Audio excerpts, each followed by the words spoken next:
usually that core group and say, boys, you've got an opportunity here to be a leader in a different way, and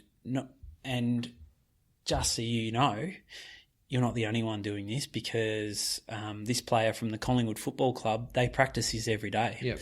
They sit down and talk about their feelings every single day, and all of a sudden that thing that's looked upon as a weakness or a bit airy-fairy, it sort of becomes mainstream, and then you've got them. Then you can go. Well, it's before or off air, but it becomes cool. Yeah, that's it. The kids see Dustin Martin journaling. Yep. And go, and he journals, he writes a journal to get, express his feelings and to help him disconnect from football. Yep. It's like that. If he's doing it, then I'm doing it. Yeah. Then I'm in. Only good things come from it.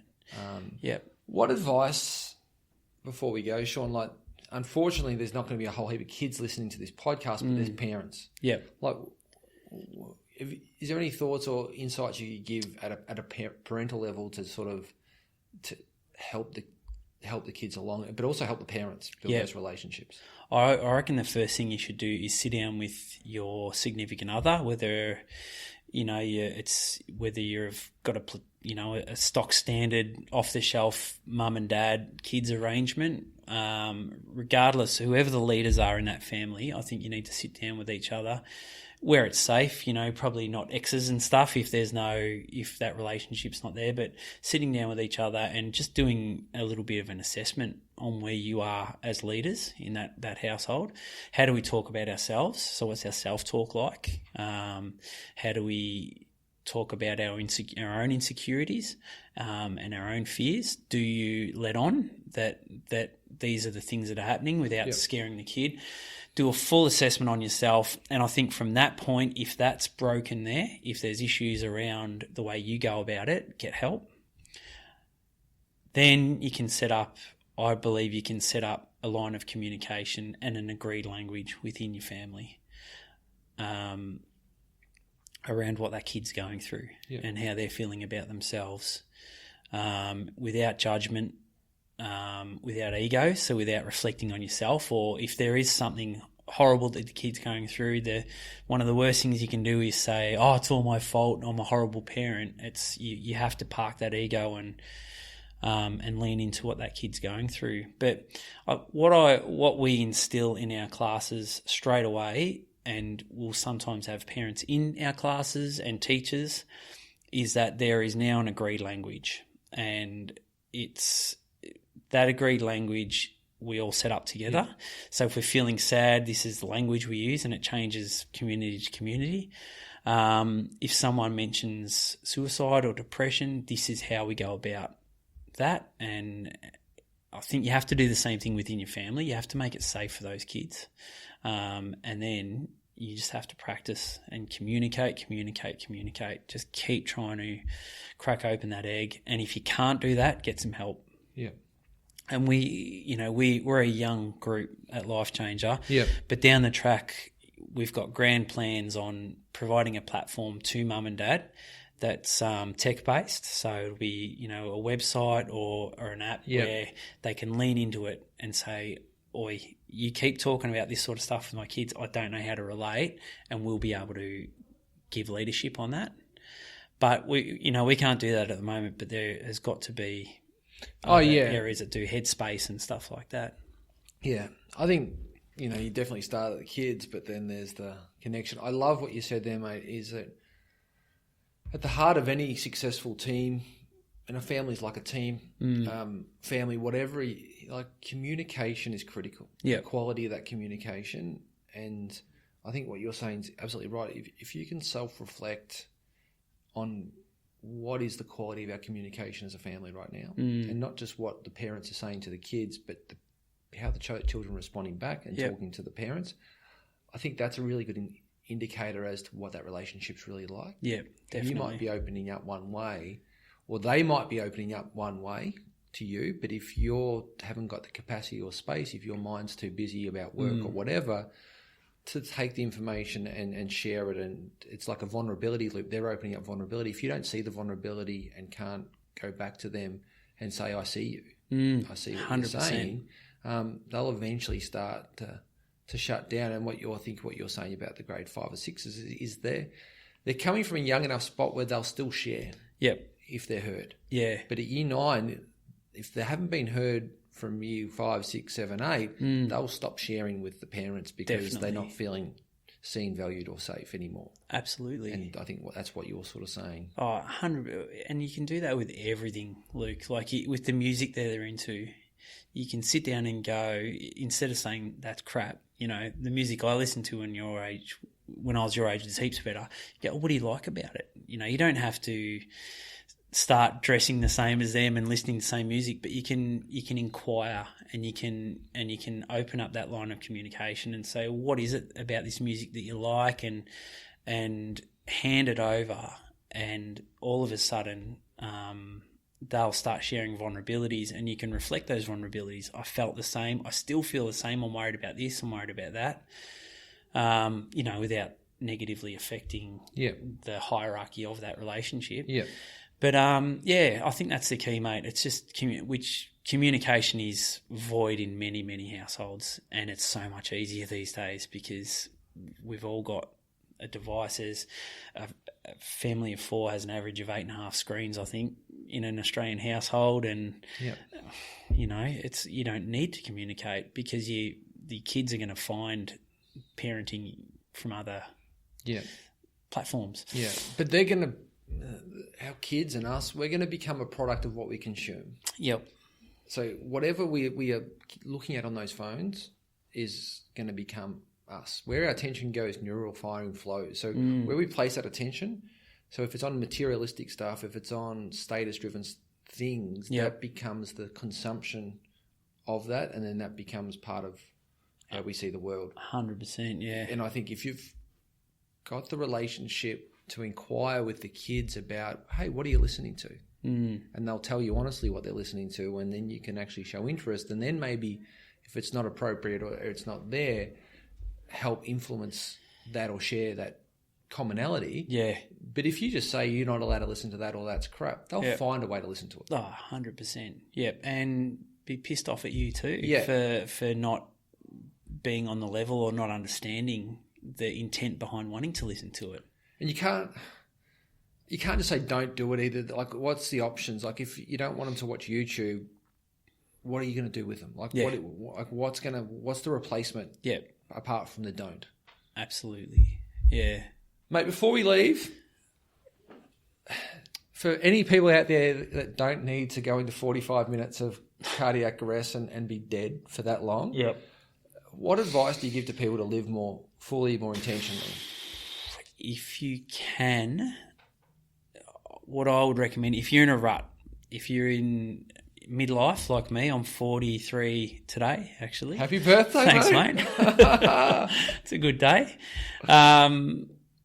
If you're midlife and you are in a fair income rut, then stop. Do anything you can to stop. Tip into, regardless of, the future's going to be shit.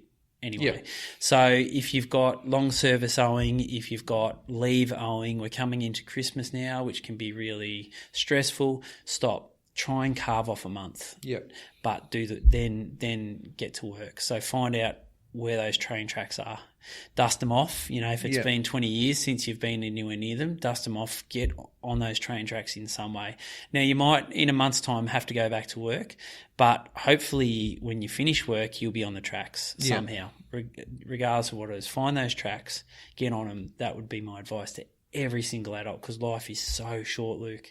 It's gone like that, and every day we're hearing stories of someone who's dropping dead, or someone who's got terminal cancer or whatever. So that's my first bit of advice. Actively seek it out. Now, if you're not comfortable, find someone who can help you. If there are things that are limiting you from getting on those tracks, like addiction, get some help. We're all addicted to something. I've got many addictions in my life that are hark back to wanting to be comforted as a kid, food and all that sort of crap. But stop,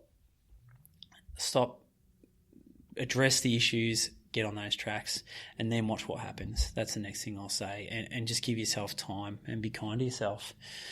That's I can't imagine how I would get this feeling without having drop dead first. I'd rather that people didn't try dropping dead and coming back to life. The stats are no good. But it created a pause moment for you. Yeah. Like you just didn't get a choice. Yep. It was a hugely dramatic and at a story level, quite unknown story to anyone else before. Yep. And there's that death element to it. But I think what you're saying is so perfect, mate. You don't need that drama to pause and go, what the fuck am I doing? Yeah, exactly. Like, is this like, you don't need to be in hospital for that long. You don't need to go through that, what you went through. Yep. To actually be at that beach and go, where am I? What am I doing? 100%. And it's why at my talks have so much cut through. It's not about me at all. Like I'm the orator of a story, and I'm the best person to tell a story because I was a bloke on the beach. And I do it. I'm passionate about the story, so I tell the story well. But what it is, it's an escape for 45 minutes for those people, I believe, to go, I've stopped here for 45. I'm entering into a thought process that I haven't previously done. Or if they do, it's fleeting. What would happen if you just stopped for a little bit? Or if things are going really well, how do you elevate it? Yeah. And how do you ensure that they're going amazingly? Yeah. How do you just turn it up a little bit? But I think the best advice that I ever get is the simplest advice, and mine would be just stop and do anything you can to get in that space where you can reflect, and then get help. Meditation for me is an absolute staple daily now. Like, a number of things are a staple for me to get back to that place. And for that 20 minutes every morning where I've got my headphones on and an app that costs $20 a month to walk me through that meditation, that's my stop for the day. Just do a big version of that, I reckon, and lean into things that aren't working for you. Address them and pull them apart like you'd have to at work if there was a problem. You'd have to go into damage control, do it on yourself. Life would be bloody unreal if we all did that, I reckon. Yeah. There's this beautiful mindfulness technique which just made me remember, for anyone that's there, like, it's the acronym STOP. Yeah, but it actually just says the S is for stop, the T is for take a moment, the O is for observe, where am I, what's going on, and the P is proceed. Yeah, I love that. Again, that ability to do that regularly. Just stop, just take a moment, observe, and then proceed. And it's exactly what you're saying. And the observation bit is observe yourself. Observe your behaviours. Observe where you might be a dickhead. You might have to pull that apart and realise, shit, I am not a good guy or a good woman. I'm hurting people. My behaviours are not good, and that's usually, there's something behind that, isn't there? My wife always says to me, with a lot of people, if I'm frustrated with them, she said, well, it's usually because we've been cut at some stage and don't fix the wound, and for the rest of your life you're just bleeding all over everyone else. And that's generally what a lot of us are doing, I think.